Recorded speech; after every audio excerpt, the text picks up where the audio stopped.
ದುಡ್ಡಲ್ಲಿದ್ರು ಏನು ಕಿತ್ಕೊಳ್ಳಕ್ಕಾಗಲ್ಲ. ನೀನ್ಯಾಕೆ? ನಾನೇ ಹೇಳ್ತೀನಿ ಕೇಳು. ನನ್ನಿಂದ ಉರುಳಿ ಹೋದ ತಲೆಗಳನ್ನ ನಾನು ಎಣಿಸಿಲ್ಲ. ಬೀದಿಗೆ ಬಂದ ಕುಟುಂಬಗಳಿಗೆ ಲೆಕ್ಕ ಇಟ್ಟಿಲ್ಲ. ಈ ಜನರ ಬದುಕು ಭಾವನೆಗಳ ಜೊತೆ ಚೆಲ್ಲಾಟ ಆಡಿ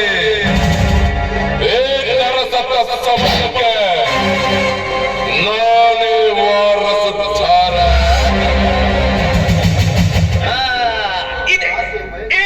ಮಗನೇ, ಇದೇ ನಿನ್ನ ದುರಹಂಕಾರ, ದುಡ್ಡಿನ ದರ್ಪದಿಂದ ಇಡೀ ಸಮಾಜಕ್ಕೆ ಕಿಚ್ಚು ಹಚ್ಚಿ ವ್ಯವಸ್ಥೆಯನ್ನು ಆಳೋದಕ್ಕೆ ಇದೇ ನಿಮ್ಮ ಅಪ್ಪನ ಆಸ್ತಿಯಲ್ಲ.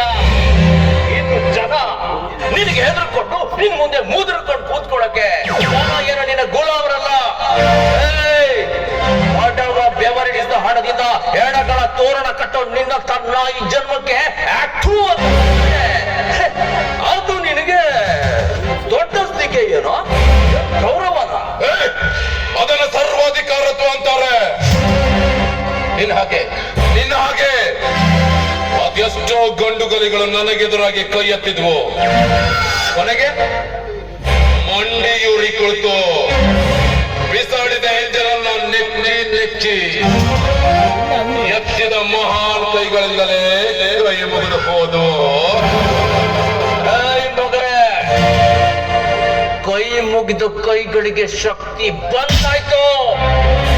ಇನ್ನು ಮುಂದೆ ನೀನು ಮಾಡೋ ಒಂದೊಂದು ತಪ್ಪಿಗೂ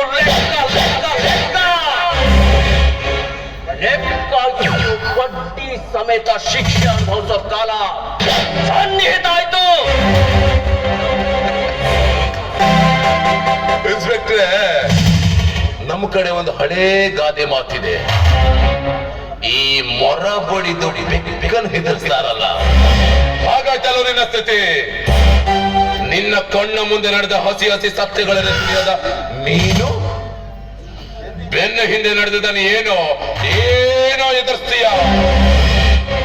MLA MP ಯಾವುದೇ ಮಿನಿಸ್ಟರ್ ಆದ್ರೂ ಸರಿ ನನ್ನ ಮುಂದೆ ಕೈ ಕಟ್ಟಿ ನಿಲ್ಲಲೇಬೇಕು.